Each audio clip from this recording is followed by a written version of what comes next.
Welcome to the House That STEM Built, a regular series where we will explore the science, technology, engineering, and math that goes into the design and construction of this family home.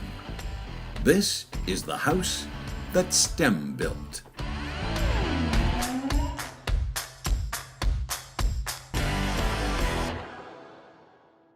Today we will be discussing physical and chemical changes from the 5th grade physical science unit on properties and changes in materials, as well as the 9th grade physical science unit on atoms and elements. This video focuses on the following specific curricular outcomes. 301-9. Identify changes that can be made to an object without changing the properties of the material of which it is made. 301-10. Identify and describe changes to the materials that are reversible and some which are not. 301-11. Describe changes that occur in the properties of materials when the materials interact with each other. 301-12. Describe examples of interactions between materials that result in the production of gas. 300-11. Relate the mass of the whole object to the sum of the mass of its parts. Physical changes occur when objects or substances undergo a change that does not change their chemical composition. For example, the wood that is being used to build this home. Wood can be changed to become the structure of a house without changing the chemical properties of the wood.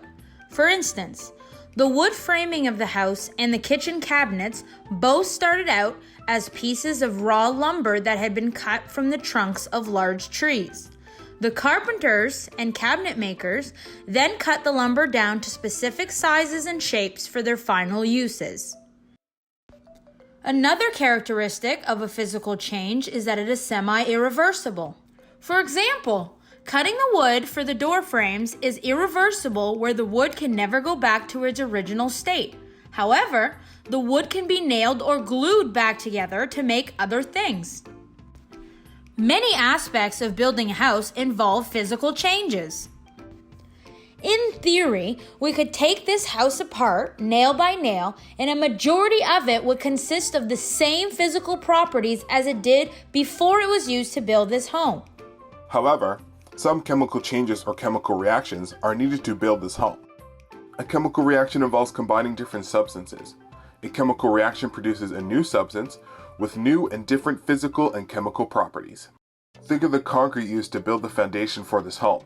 The concrete is made by mixing water, crushed rock, cement powder, and sand.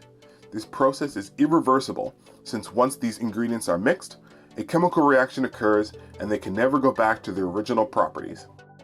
The initial mixture has a thick liquid-like consistency, but over time a chemical reaction called hydration occurs and the mixture becomes a solid. The hydration reaction can only occur if the concrete is properly cured. Curing is the process of keeping adequate moisture and temperature content in concrete immediately after placement. As you can see, these workers do this by sprinkling water onto the concrete while smoothing it out. This ensures the concrete will develop the desired strength and durability. Without an adequate supply of moisture, the ingredients in the cement cannot react to form a quality product. Also, without the proper chemical reaction, the cement would not be able to sustain the weight of this house and all the furniture within it.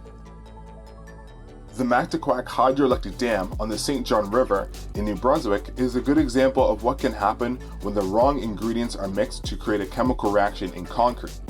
When the concrete was mixed for the dam in the 1960s, the silica in the rock reacted with the alkali in the cement, which created a silica gel. This gel absorbs water and swells, causing the concrete to expand. In short, this means the Mactaquac Dam is constantly expanding, and millions of dollars in repairing has been done to ensure that the dam does not crack. Paint is another example of a substance that experiences a chemical change. Different types of paints have different purposes. The main ingredients in paint are pigments. Prime pigments impact color and opacity. In other words, they give the paint its color.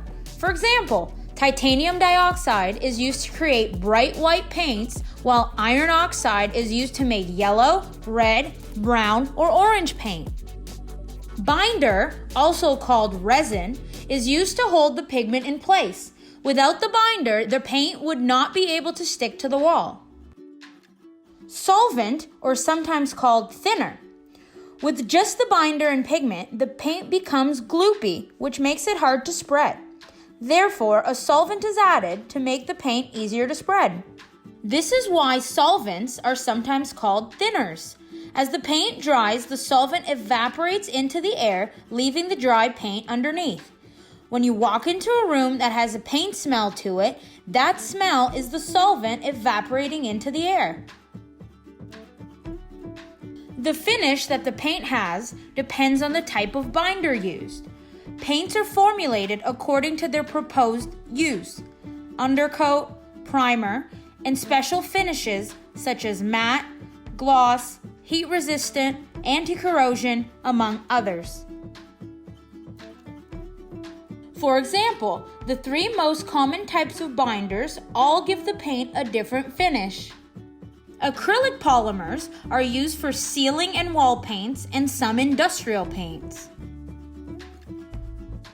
Alkyd polymers are most commonly used for glossy decorative paints like those used on interior doors, window trims, baseboard moldings, and kitchen and bathroom cabinets. And epoxy polymers, which are used as the binder in industrial coatings. A chemical change occurs in the process known as drywall finishing or crack filling, in which workers spread a thin layer of a substance called joint compound or mud into the seams between the sheets of the drywall. Much like concrete, the ingredients in the joint compound react chemically to form a hard substance that can be later sanded smooth and painted on so walls and ceilings look like one continuous surface. Some other examples of chemical reactions on this house construction site are those in which gases are created when substances are mixed.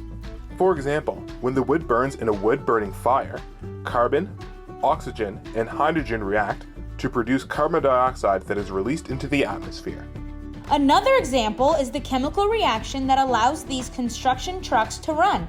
The fuel used to operate these machines mixes with air in a process called internal combustion and produces CO2, carbon monoxide, nitrogen, hydrogen, and oxygen as its waste.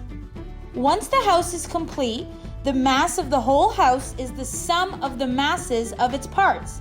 For example, the mass of each individual bolt, wire, window, door, etc. adds up to make the mass of the house. In this video, we learned about physical and chemical changes. By using examples, we identified the characteristics of each change. We learned about chemical changes that release gases into the air, as well as learning about mass.